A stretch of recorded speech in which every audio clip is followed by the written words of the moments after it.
Welcome to People and Profit. It's been a chaotic start to the year for the global economy, with the latest Omicron wave of COVID-19 disrupting a range of industries.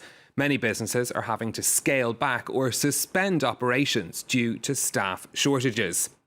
Today, we're looking ahead at what else might be in store for 2022 with the latest report from Eurasia Group on the top risks facing the world.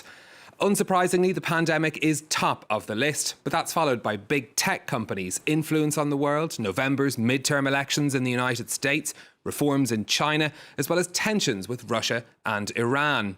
Also of concern, balancing environmental policies and energy costs, how companies will handle political issues, as well as the ongoing economic crisis in Turkey.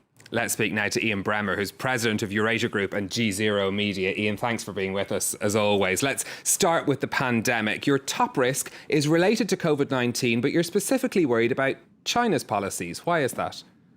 I am. Well, in part, there's good news. Why don't we start with good news? We never do that, which is that as a consequence of the Omicron variant being more transmissible but less severe, all of the therapeutics we have and are rolling out across the advanced industrial economies and all the vaccines and booster shots, this is going to become an endemic. We're going to be living with the virus in relatively short order by the end of first quarter across the wealthy democracies.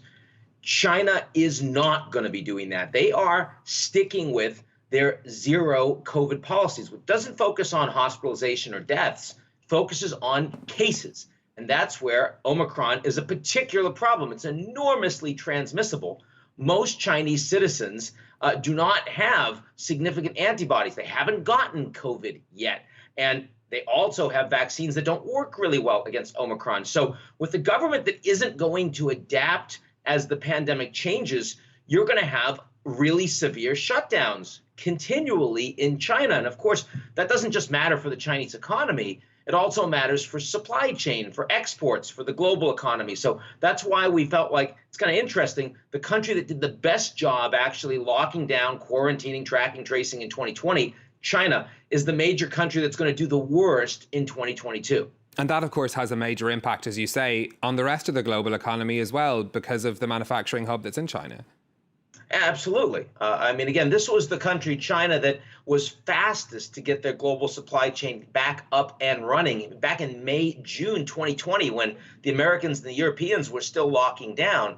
This year, you're going to have enormous political pressure to just get everything open in the United States and Europe, and the kids back in schools and people back in the workplace, and President Macron doing everything he can to piss off the unvaccinated in France, who are only 10% of the adult population after all. But in China, you're going to have large cities that'll suddenly be shut down because they have a bunch of Omicron cases. We wouldn't do that in the West. They're going to do that in China. You've also got some other concerns related to China and President Xi's reform program. Yeah, this is having to do with Chinese populism. Basically, his idea of common prosperity is really driven by the fact that Chinese inequality, economic inequality, is even greater than that of the United States. This is a socialist economy. So he's taking a lot of measures that are meant to promote the Chinese working class, the Chinese middle class. And that means hitting Chinese tech companies, for example. You want to do gaming and you're a kid, you only get 2 hours a week and they don't roll over. You don't use them, you lose them. There's a lot of efforts to try to ensure that Chinese companies are more patriotic and supporting Chinese political and social and civic goals. When you combine that with the challenges of zero COVID, the risks that emanate from China are much more at home. They're domestic political economic risks driven by the government, especially in the run-up to Xi Jinping's third term.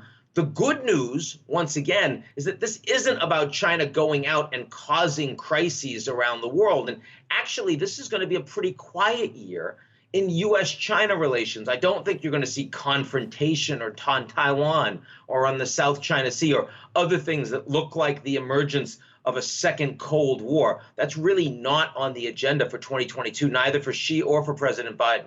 Does that include trade issues, do you think? Look, there's no trust between the two countries. And so I don't think it's going to be an easy trade relationship. But the reality is that the U.S.-China trade does a lot more in terms of global trade with each other today than they did 5 years ago or 10 years ago. There are more American CEOs that want to increase their footprint in China than want to decouple from China. And I think that despite the politics, both governments understand the economic interdependence of the two countries is great and likely to increase. So I think there's a recognition of reality that you're not going to get a breakthrough in a new phase 2 trade deal. And in fact, phase 1, the Chinese still aren't actually complying with a lot of what they said they were going to do. But I also don't think you're going to see an explosion of new tariffs or sanctions. And by the way, with the inflation we're seeing in the United States, the highest you've had in over 30 years, one thing that could reduce that for the average American worker would be to take some of those tariffs that the Trump administration put on the Chinese. And of course, it would have to be reciprocal. I think there'll be at least discussions about that between the two governments this year. Another big feature of the list this year, tech companies. How do you think this is going to be the year? Will regulators get a handle on tech this year? Is it going to be a difficult year for those big firms? It'll be the opposite of that. I mean, all the countries are trying to get a handle on regulation of tech companies, but the tech companies are gaining in both power and in money much faster than the governments are catching up in terms of regulation. So, I mean, all of the anger at Facebook, and they announced that they're creating Meta and they're hiring tens of thousands of people in the US and Europe to make that happen. They're running faster than the governments are trying to catch up. That means more disinformation. It means more concerns about the sovereignty of tech companies in terms of personal data and in terms of national security on cyber. That means that these tech companies are becoming geopolitical actors with influence akin to states in the digital space, in the virtual space. Really changes the way you think about upcoming elections in the US, for example, and how you think about the national security balance. You're also worried about companies having a tough year navigating politics and social issues in general. Tell us more. Well, companies want to do global business. They want to have access to global markets. And when the US and China are so divided, even if you have governments that are privately trying to ensure that the relationship doesn't undermine the global economy, you have plenty of members of the House and Senate in the United States that are saying, how dare you invest or source products in a country that commits genocide against its own people, the Uyghurs. That's making it harder for a lot of multinational corporations to do business everywhere. And inside the United States, the largest, global economy, blue state versus red state, you saw how after January 6th, a lot of companies said, well, we're not going to give any money to any of the senators and members of the House that didn't certify the election. Well, that lasted like 1 quarter before they had to back off. You have a lot of consumers that are demanding that companies act woke on their favorite issues. And if they do that, then suddenly the red states are saying, we don't want to buy your products anymore. Starbucks doesn't want to be caught up in the middle of that. Major League Baseball doesn't want to be caught up in the middle of that. Disney. I mean, these are major global companies that want to just do business in spite of politics. And that's becoming much, much harder, especially with more influence for workers who have more choices, and especially with the power of social media allowing consumers to cause trouble for these companies if they step the wrong way politically. Climate featuring on the list this year as well. We saw some promises come out of COP26, but this energy crunch you see as being potentially difficult when it comes to implementing stronger pro-climate policies. I mean, in a sense, climate appears on the list because of the significant political momentum that came out of COP26. That's a good story. You have a lot more countries leaning much more heavily into pushing up their net zero carbon emission goals. You have Germany, the 4th largest economy in the world, and not a service economy, an industrial economy, saying they're going to have 80% of their electricity produced by renewables by 2030. And the problem, as you know, is that the actual infrastructure for energy delivery hasn't caught up with the demand, the political demand for moving renewables. And that's going to cause greater costs for consumers for energy in the coming year, and also a little bit of backtracking in terms of the recognition that you still need to have a lot of natural gas, for example, for transition. That also improves Russia's influence politically over the countries that are downstream in Europe. And of course, the contributing to inflation as well. One issue I know that hasn't featured on the list this year is the presidential election in France. Not a concern?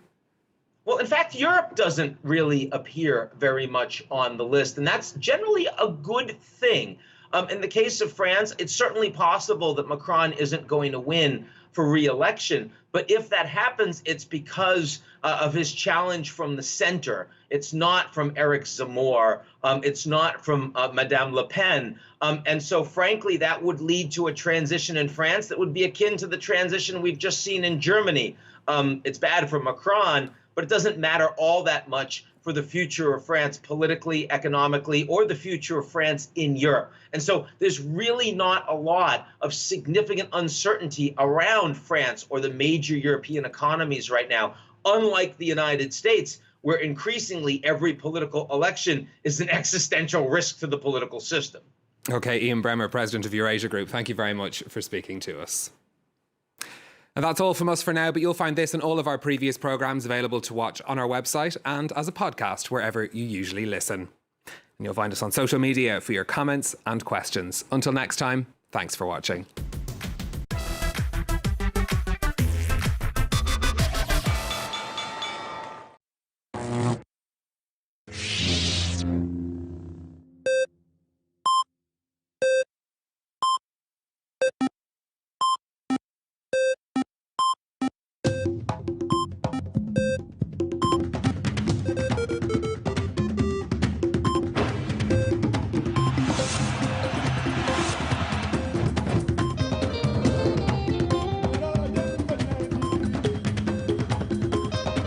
Move to the rhythms of Africa. The Africa Cup of Nations from January 9th to February 6th on France 24.